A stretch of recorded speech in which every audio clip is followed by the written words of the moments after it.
2023 presented by Honorable Finance Minister Srimati Nirmala Sitharaman ji is a shortest budget of our life.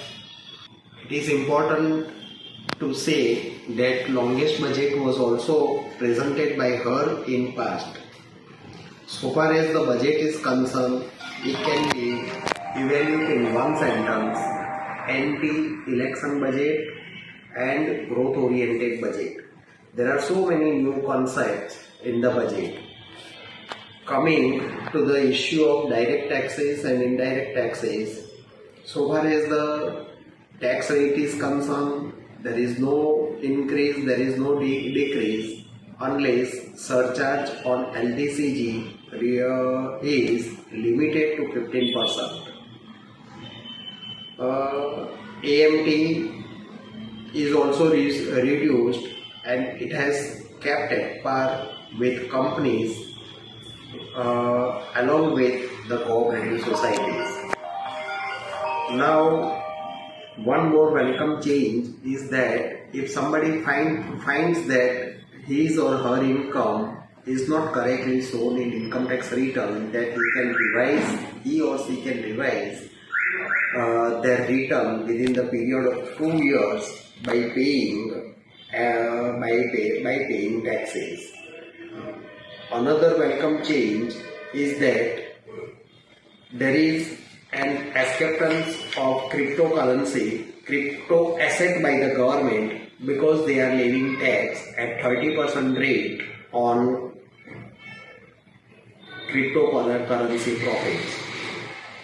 Not only that, no losses are to be allowed to be set off incurred in case of the digital currency cryptocurrencies. Overall, the budget is a growth-oriented budget.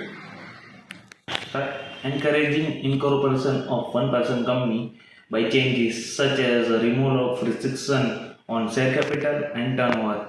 Even now, NRA can establish one-person company.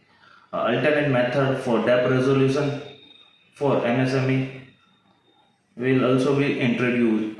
Conciliation mechanism for quick resolution of contractual dispute is also set up. Now, that all you know that global financial crisis is going on, so government has now the opportunity to attract the investors that are feeling China for geopolitical reason, as well as place like Vietnam for their zero COVID policy. So I must say that the government has introduced as a optimum budget and optimum use the historic opportunity in their budget. In one line, this was a fearless budget, and a budget which has given tremendous boost to infrastructure. As we all know, India has reported a GDP growth rate of 9.2%, which is highest amongst the major economies of the world. The government is also very optimistic that it will be able to repeat this expansion rate next year also, and it is estimating it to be somewhere between 8 to 8.5%. Why such high growth rate? This is on account of higher spending which has happened because of pandemic. And India is on the path to regain its world's highest major growing economy status. The government now has fiscal space to spend money on asset creation and keep the economy on track for another 1 year of record-beating expansion. So what is the good news? The good news is that a lot of infra spending is coming our way to ensure reaching this benchmark. Capital expenditure increased sharply by 35.4%, which is around 7.5 lakh crores. Again, in the infrastructure, the government has announced the Gati Shakti Master Plan expressways to be formulated by 22-23 to facilitate faster movement of man and material. The national highway network will be expanded by 25,000 kilometers in the coming year. Data center and energy storage system will be given the status of infrastructure. Why? Because financing to these sectors will become easy. 5G mobile services will be rolled out in the country within next financial year. A big boost to electronic vehicle sector by introduction of battery swapping. As many as 400 new Vande Bharat Express trains will be launched in the period of next 3 years. These Vande Bharat trains, also known as Train 18, are indigenously developed semi-high-speed trains. Also, the integration of postal system and Indian railway system network will be done in order to provide seamless solution for the moment. Moreover, one station, one product will be popularized in order to help local businesses and supply chain.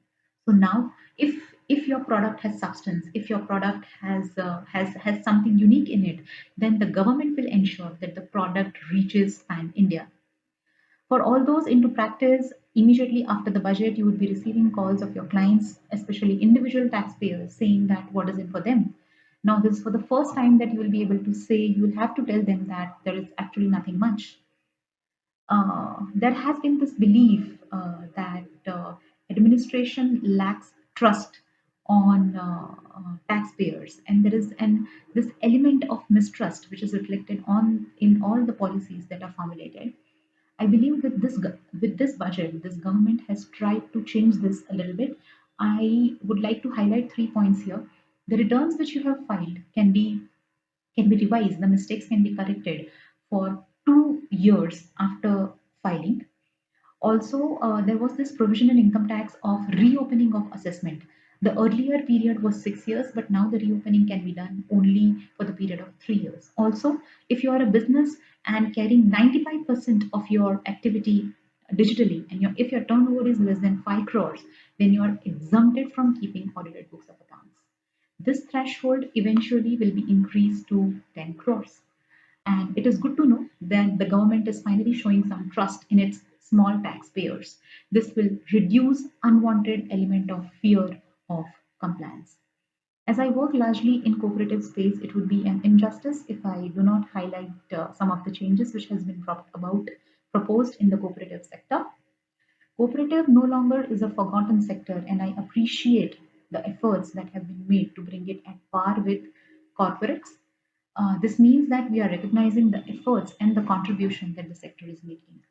Alternate tax rate for cooperatives have been reduced. Sorry, minimum alternate tax rate in the for cooperatives have been reduced to bring it at par with the rate of corporates. Also, surcharge for cooperative has been reduced to 7% from 12% for total income ranging between 1 to 10 crores.